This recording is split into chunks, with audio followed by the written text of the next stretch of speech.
Il est l'heure de vous informer. Madame, Monsieur, bonsoir, bienvenue à cette édition d'information sur A30 Télévision. Ouvrons ce journal par cette information. Le président de la République, Félix Tshisekedi, a officiellement lancé les travaux de construction du deuxième bâtiment moderne de la Cour constitutionnelle. L'ouvrage, qui aura la forme pyramidale comme un volcan, comportera 4 étages. Les travaux sont évalués pour une durée de 10 mois. Requise pour l'implémentation des recommandations pertinentes élaborées par le conclave.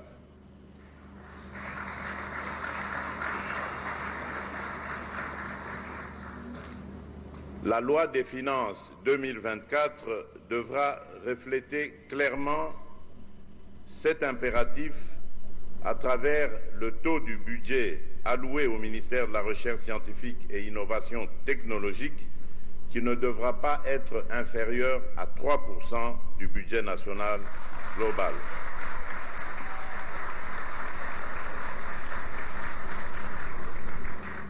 Ce pourcentage devra progressivement être majoré jusqu'à atteindre un taux digne des ambitions légitimes de la République démocratique du Congo.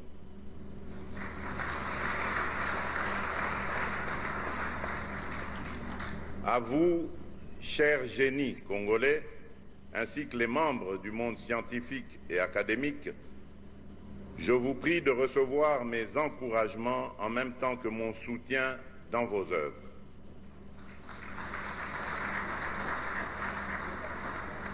Dans l'espoir de vous revoir et de rencontrer certains de vos émules au cours de la prochaine édition, je déclare par ces mots close la première édition du conclave du génie scientifique congolais. Que Dieu bénisse la République démocratique. Et plutôt suivi les discours du président de la République lors de la clôture du conclave du génie scientifique congolais, conclave ouvert depuis les 18 août dernier au chapiteau du Palais du Peuple, dont l'objectif était de promouvoir des inventions et des innovations. Made in Congo. Félix Tshisekedi a remis des trophées aux lauréats du concours organisé à marge des assises. Je disais tantôt que le président de la République, Félix Antoine Tshisekedi, a officiellement lancé les travaux de construction du deuxième bâtiment moderne de la Cour constitutionnelle. L'ouvrage, qui aura la forme pyramidale comme un volcan, comportera 4 étages. Les travaux sont évalués pour une durée de 10 mois. De nombreuses personnalités ont pris part à la cérémonie de la pose de la première pierre du bâtiment moderne de la Cour constitutionnelle. Une cérémonie ponctuée de plusieurs discours, entre autres du ministre d'État en charge des infrastructures et du responsable du PNUD. Le nouveau bâtiment en construction va permettre un bon fonctionnement et rendement du travail de la Cour constitutionnelle, a expliqué dans son discours le président de la Haute Cour. Aujourd'hui, nous vivons la matérialisation de votre vision de doter le pouvoir judiciaire aussi bien d'un apparat que d'une respiration digne des attentes de son peuple. Par la réalisation de l'ouvrage dont la première pierre sera posée incessamment, vous allez fournir un espace adéquat et fonctionnel, favorisant ainsi un bon rendement et l'efficacité dans le travail des juges. Tout en soulignant que tous les fonds nécessaires ont été versés pour l'exécution des travaux, Dieudonné Kamuleta révèle que l'édifice sera non seulement le palais de justice, mais également le palais de la Constitution. Nous voulons aussi préciser que la pose de cette première pierre ne signifierait pas attendre la libération des capitaux. Au moment où nous parlons, tous les montants nécessaires pour la réalisation de ce projet a été libéré à raison de 780 000 en ce qui concerne la Cour constitutionnelle, bien sûr par l'État congolais, et 420 000 $ qu'a libéré le PNUD. Puis après est venu les moments même de la cérémonie, la pose de la première pierre par le chef de l'État aux côtés d'autres personnalités politiques du pays. Magistrature, à l'indépendance de la justice, à qui elle donne tous les moyens d'action. Et aujourd'hui, voilà, la Cour constitutionnelle vient de recevoir ses coups. Deux messages phares ont été lancés à travers cette initiative. Le premier pas vers l'avenir et le renforcement de l'état des droits.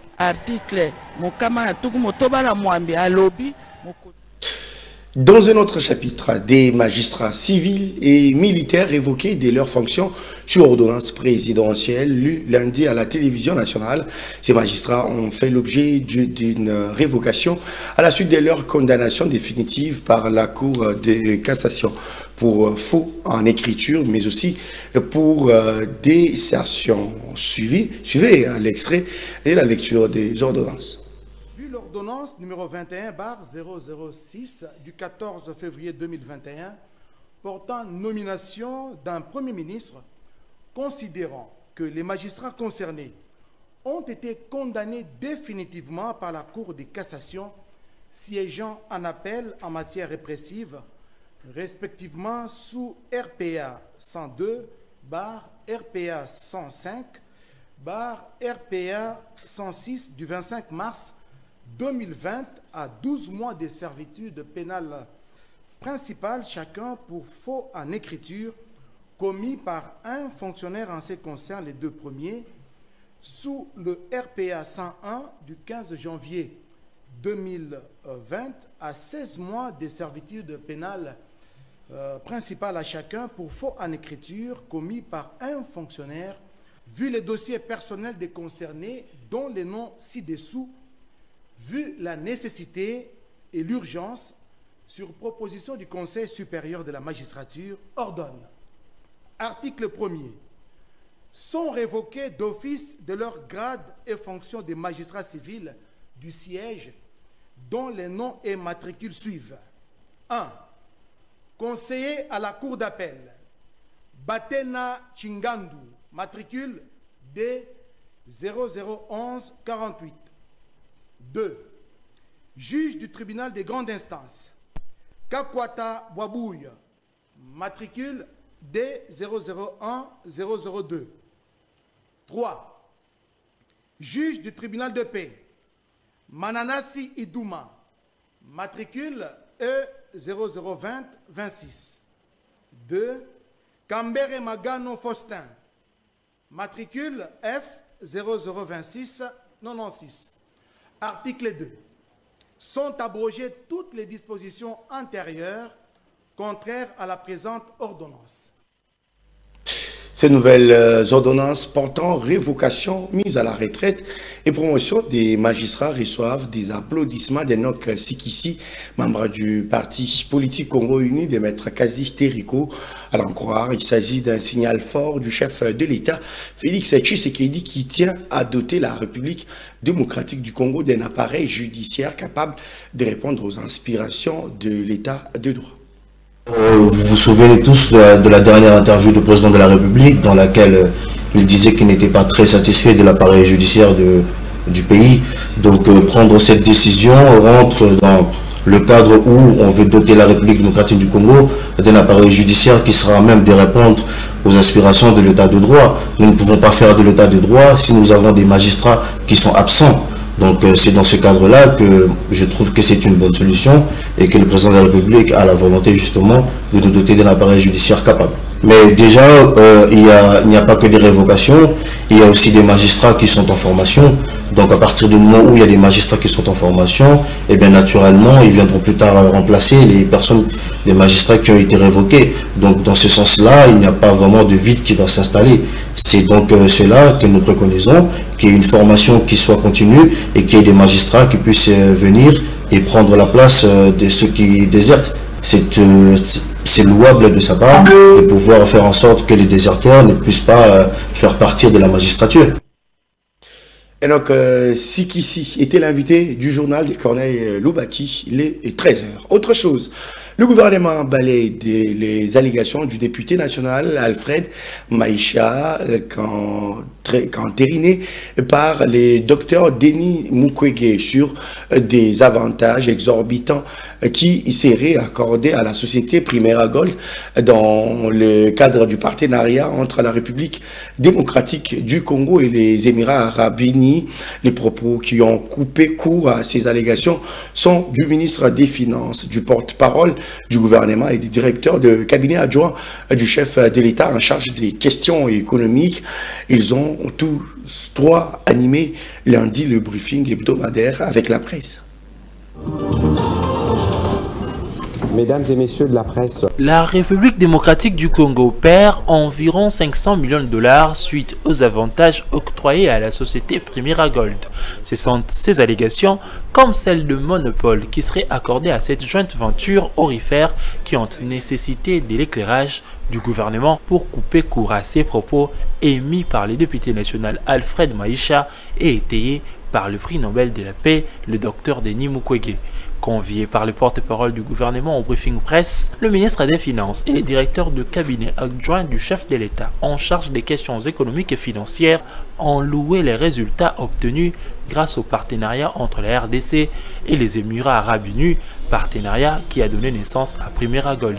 Jusqu'à l'année dernière, 2026, pour cette partie du pays, 2022, pour cette partie du pays frontalière du Rwanda, Sud Kivu, on parle de 26 à 27 kilos d'or produit. Primera Gold RDC entre en action à partir de janvier 2023 et en à peine 8 mois, on arrive à 3 tonnes exportées de la RDC avec, dans les statistiques de la RDC, je dirais même plus du Sud Kivu uniquement, c'est une performance énorme pour l'or artisanal. C'est ça le résultat. Alors, que critique-t-on exactement? Que l'on passe de 27 kilos à 3 tonnes en l'espace de 7-8 mois. Qui peut être contre une telle performance? L'or artisanal de la RDC fera l'objet de rachats par une entreprise dont la République démocratique du Congo a en grande partie le contrôle. Mais ça devrait réjouir toute la nation, parce que ça va couper l'herbe sous le pied à tous ces aventuriers, on va dire, de guérilla ou bien de rebelles qui sont alimentés par les pays étrangers. Il y a tous les rapports qui l'ont déjà démontré. Face aux propos du docteur Denis Mukwege, les autorités ont eu des réponses radicales. Le prix Nobel, pour commencer. Moi-même, j'avoue que je ne savais pas qu'il avait parlé. Je croyais que c'était une blague au départ, mais c'était vrai. Il a parlé.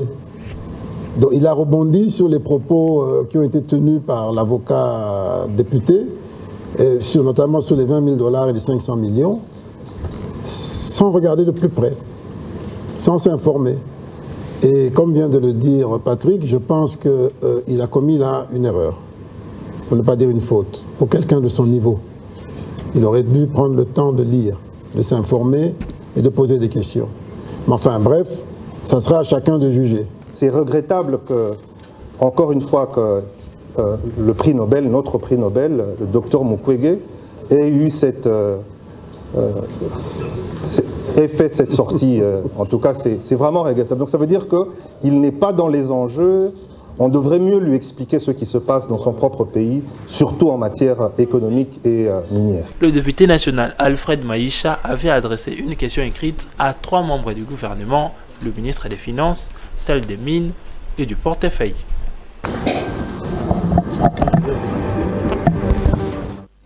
Lors de ce même exercice avec la presse, le porte-parole du gouvernement a saisi l'occasion pour dénoncer toute rumeur autour d'un dialogue en République démocratique du Congo. Il n'y a pas de dialogue en cours ou d'initiative d'une quelconque forme de dialogue. Le seul dialogue qui est attendu, c'est le dialogue du 20 décembre devant les urnes avec les Congolais. Et de ce point de vue, vous pouvez noter avec nous que la commission électorale indépendante travaille en respectant scrupuleusement son calendrier. Et c'est d'ailleurs nous, les partis politiques, qui avions des difficultés avec les dossiers des candidatures. C'est complexe, les députés nationaux, les députés provinciaux, les conseils municipaux. Et d'ailleurs, dans cet ordre, vous avez vu que le ministre et les vice-premiers ministres, ministre de l'Intérieur, a écrit pour dire que nous avions des réserves par rapport aux élections communales parce qu'il y a dans certains coins du pays de motifs d'inquiétude en termes de conflits coutumiers, etc. Et donc, ceux qui pensent qu'il y aura des dialogues sont sûrement ceux qui doivent s'apprêter pour aller vers les urnes, parce que c'est ça, c'est vers ça que nous allons tendre et c'est vers ça que nous allons voir qui a le meilleur projet. L'actualité s'est poursuivie dans cette édition d'information. En mission officielle au Royaume-Uni, au Royaume de Belgique, le président de l'Assemblée nationale, Christophe Mbosso, a échangé lundi avec la présidente de la Chambre de représentants belges. Les discussions entre les deux personnalités ont tourné autour de la coopération parlementaire entre la RDC et la Belgique, mais aussi sur des questions sécuritaires et électorales. Je suis en séjour en Belgique. Il est de coutume que je passe saluer Madame la Présidente de la Chambre des représentants du Royaume de Belgique. C'est aussi l'occasion de passer en revue la coopération qui unit le Parlement congolais et à la Chambre des représentants ou au Parlement belge. Nous avons passé tout ça en revue et ensuite j'ai présenté la situation de la République démocratique du Congo, caractérisée par deux grands événements. Un événement dramatique, c'est l'agression de la République démocratique du Congo par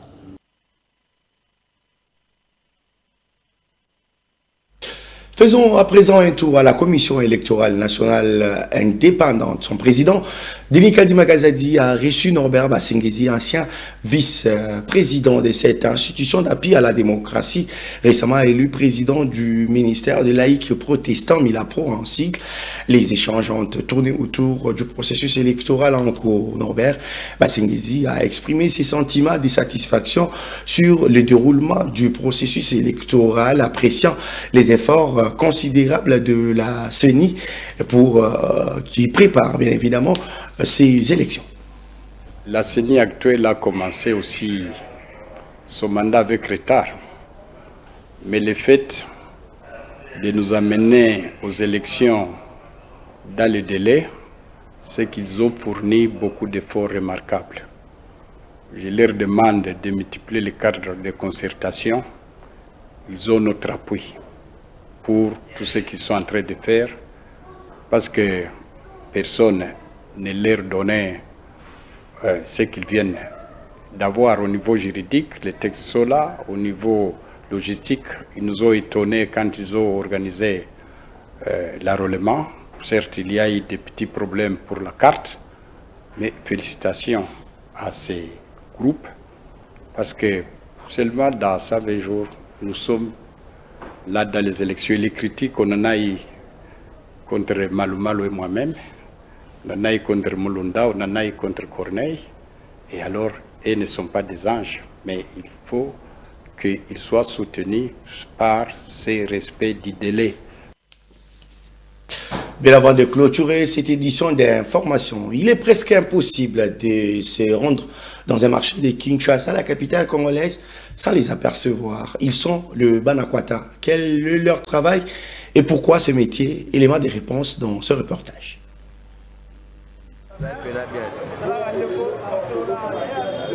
Débrouillez-vous pour vivre, c'est l'une des expressions connues à Kinshasa comme dans plusieurs coins de la RDC où il n'est pas toujours simple de trouver un emploi aisé. Deux jeunes de la capitale congolaise réputés pour leur courage ont fait de ces dictons une norme. Les cas de ces Banakwata, ils sont principalement des coursiers dans l'informel, intermédiaires entre acheteurs et vendeurs. Leur lieu de travail, différents marchés de la capitale congolaise, ils sont presque partout dans la vente des vêtements, électroménagers, tout comme de meubles. Leur travail, convaincre et faciliter les potentiels clients à obtenir ou à marchander les produits au prix des dividendes. Leur principal outil de travail, simplement la bouche pour la persuasion. commissionnaire, quelque part, parfois tu as patron na biso bateka ba téléphone net na prix de gros na ko memaye kuna À Sombinde, c'est le parfois place nous ba limité à $100, mais parfois na place ba tekango na 95 to na 90.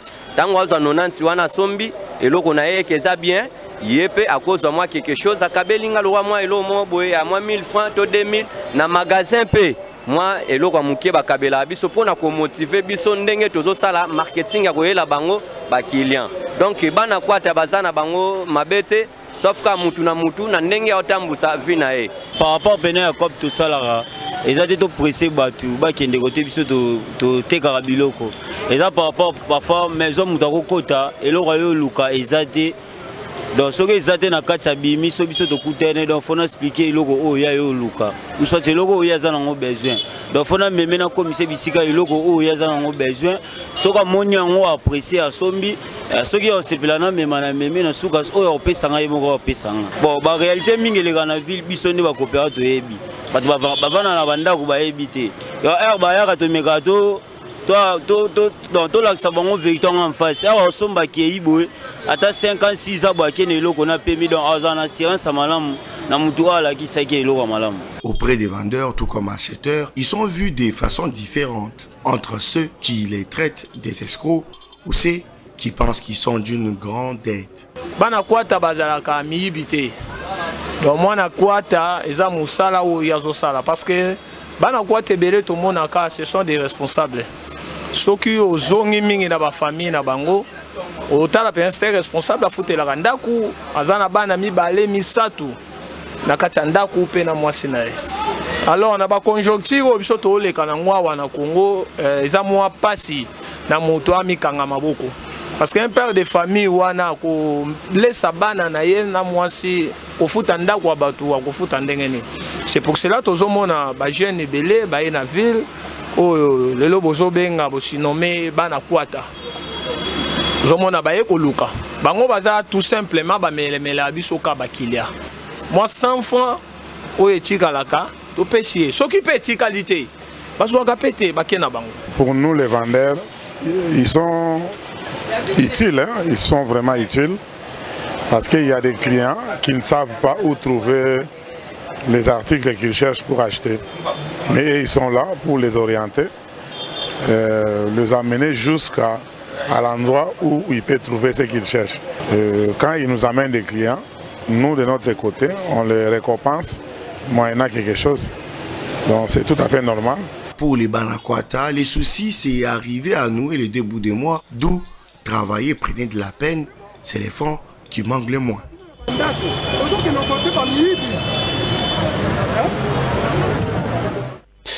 Mesdames, Messieurs, c'est par ici que nous bouclons la boucle de cette édition d'information. Merci à vous de l'avoir suivi. L'actualité reste en continu sur les www.actu30.cd. Au revoir.